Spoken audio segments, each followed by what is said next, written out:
for class 7 social science. So today we're going to discuss with the third chapter from your geography portion, that is movement of the earth. Okay, so in this chapter we're going to discuss about the continental drift theory, then about the plate movements, then about the earthquake, then about the volcano, and the 7 tectonic plates of the earth. Okay, so let's start.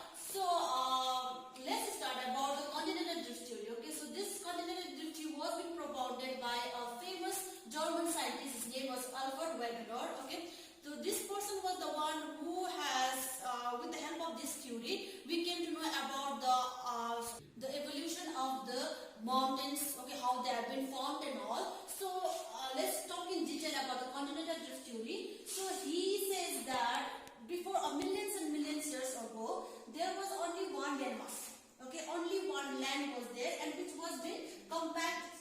Okay, closely compact with each other. It was only one landmass, and this landmass was given name as Pangaea. Okay, got it. And this landmass was surrounded by a sea. Okay, and the name of the sea was your Panthalassa. Okay, got it. It was surrounded by the ocean, that was named as Panthalassa.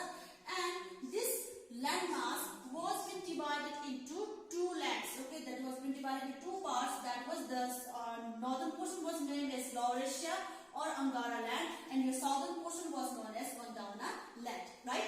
So this landmass was been divided into two parts with the help of one sea, and the name of that narrow sea was your Tethys Sea. Okay, got it.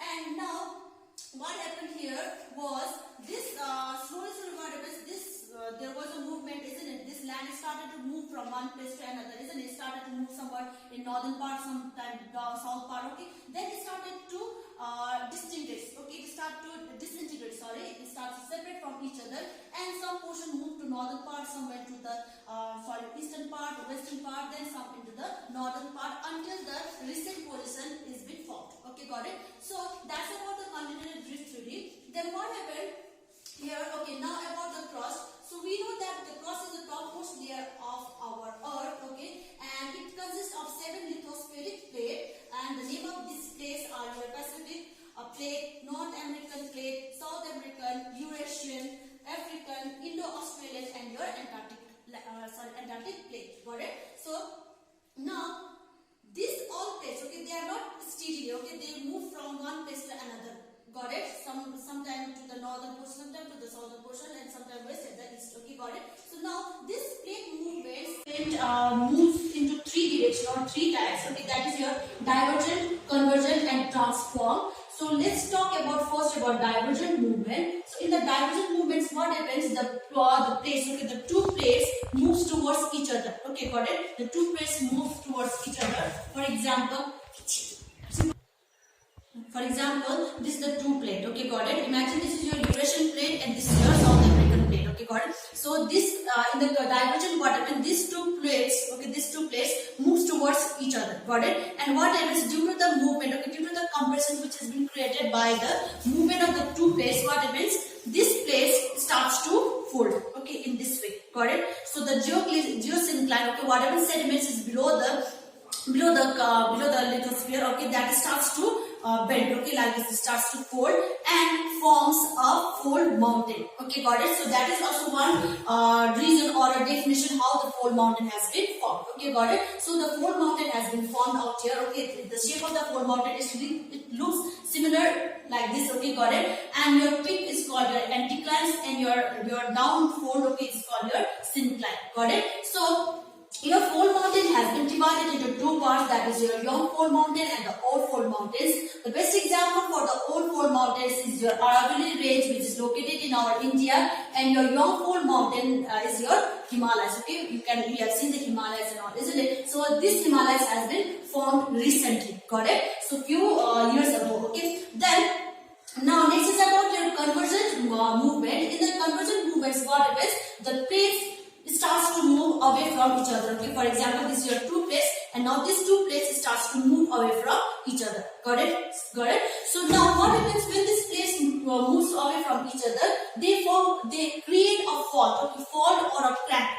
You know the meaning of crack, isn't it? So here, imagine this is your cross or a plate. When this plate starts to move away from each other, they starts to form a crack.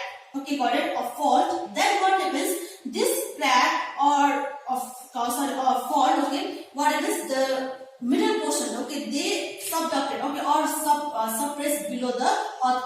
forming a rift valley. Okay, they form like a valley. Okay, and the name of the valley is called your rift valley or a garden. Got it?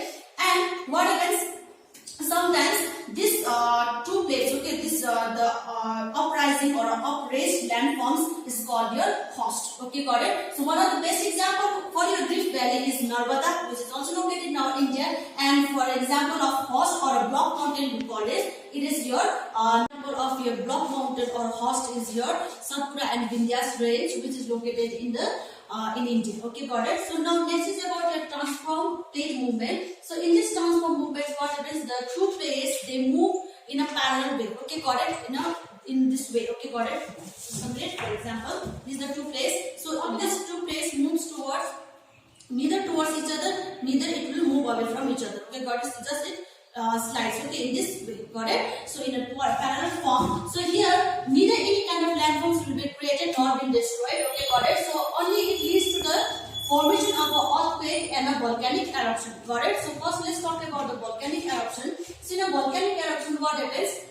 The molten magma which is flowing, okay, which is flowing beneath the earth crust, it tries to come out, okay, in the form of a fisheries and all, in form of lava and all. Got it? So when it finds any kind of weak or any kind of crack zone, then it starts to come out. Okay, got it? In a form of a lava. Got it? So this way, okay, or a path where the lava or sorry, where the magma come out, it's called your vent. Okay, it's in a cylindrical pipeline shape. Okay, got it? And it moves from of any kind of mountain and all. Okay, and this mouth is called your crater. Got it? So what happens? This lava starts to come out in a form of fisheries, dust particles, water vapors and all, and it starts to pile up around the mountain. Got it? It starts to pile up or it starts to deposit in a form of a mountain shape or in a kind of cone shape. Okay, in a cone shape, and that is called your volcanic mountain. Got it?